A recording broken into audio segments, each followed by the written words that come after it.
Hey Susan, I'm just checking up on you. How you feeling? Like hell, thanks to you.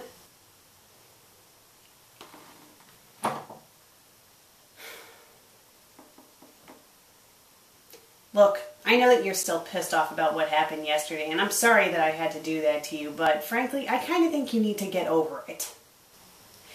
You know, I've been having a really hard day today. You know, work has been hell, and I'm kind of stressed out and stuff.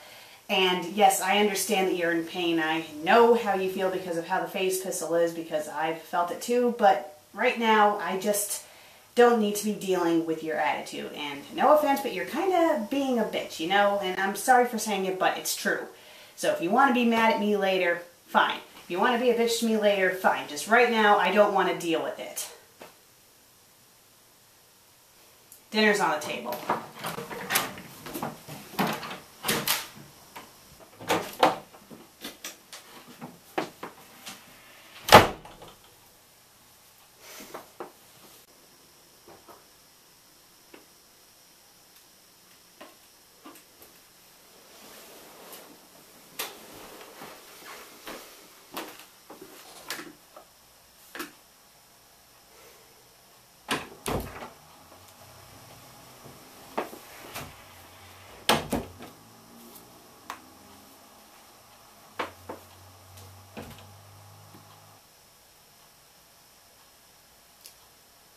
Dinner's on the table if you want some. Got you your usual. You're probably going to have to heat up in the microwave, and before you do that, I suggest that you take the tin foil off the sandwich because it's metallic, and the last thing we need is a fire.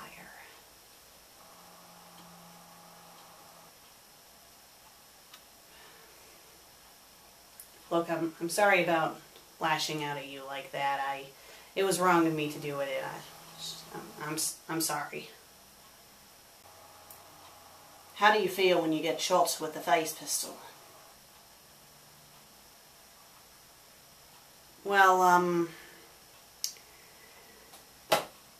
when you get shot, for me, it pretty much aches in the area where, you know, you got hit. And the pain varies on how close the person was, you know. Say if you were like right up to me and you shot me point blank, it probably hurt like hell, but if you were at a distance, it would still hurt, but not as bad. Now, that time I decided to use the pistol on myself and got myself in the head, yeah, that was not very good. Very splitting headache like that for a few days.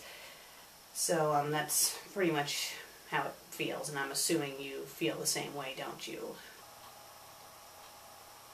Yes. Yeah.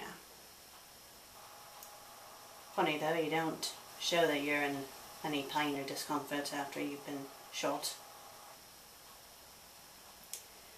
I'm used to it. And besides, I kind of bring it upon myself anyway with my suicides, I suppose. I have a question though. Why the heck were you beating that guy up? You know who he is, right? You remember what he did to you, don't you? Yes, I remember him and stuff. I remember what he did. I know very well what he did. I even confronted him when he first showed up here. He came knocking on the door, wanted to do a review with me. You know, I had him up against the wall with the razor and everything, and he seemed sorry for what he did the last time. He said something about being on a sugar high, which I guess that kind of makes sense. So, you know, I took pity on him, and I decided to let him review the fanfic with me, which probably wasn't for the best, because he ended up having a bit of a mental crisis, and that's probably what you walked in on. So, of course, when I came in here and saw you beating the shit out of him, you know, he already went through enough hell, so, and I didn't know why the heck you were beating him up, so I did what I thought was right, and I shot you. Of course, it probably wasn't the most logical thing, but, you know, the face pistol was on my nightstand. Why do you leave it there anyway? But, you know, it was the first thing that came to mind. And it didn't look like you were letting up anytime soon. And frankly, I just don't understand why you were beating him up. I mean, did he do something to provoke you or what? Okay, try to see things from my point of view, dear. The last couple times we saw this bloke, let's see, the first time we saw him was you were having a bit of a mental crisis after reviewing your own fanfic. He shows up out of nowhere. We don't even know how the hell he managed to enter the house. And he kisses you and leaves you there on the floor.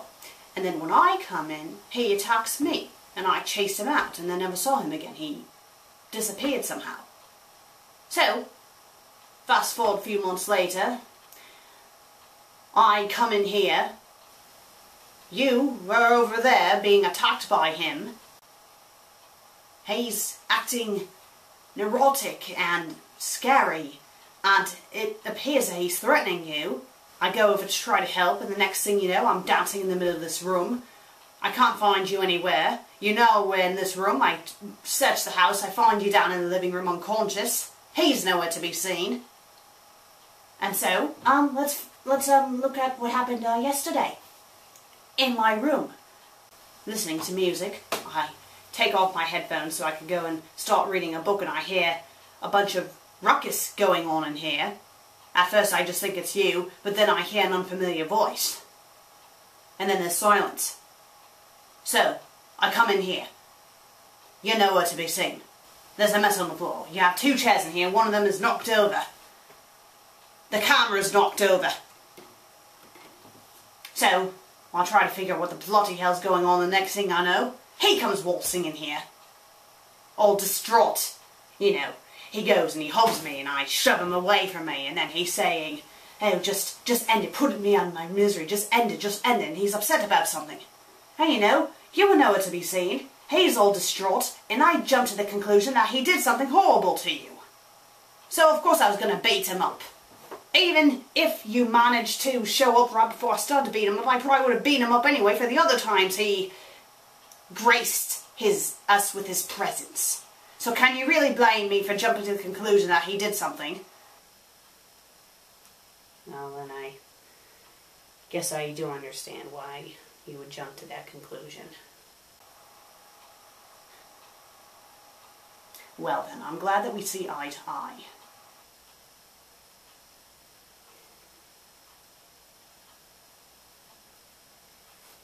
Like I said before, I'm sorry about shooting you. Right.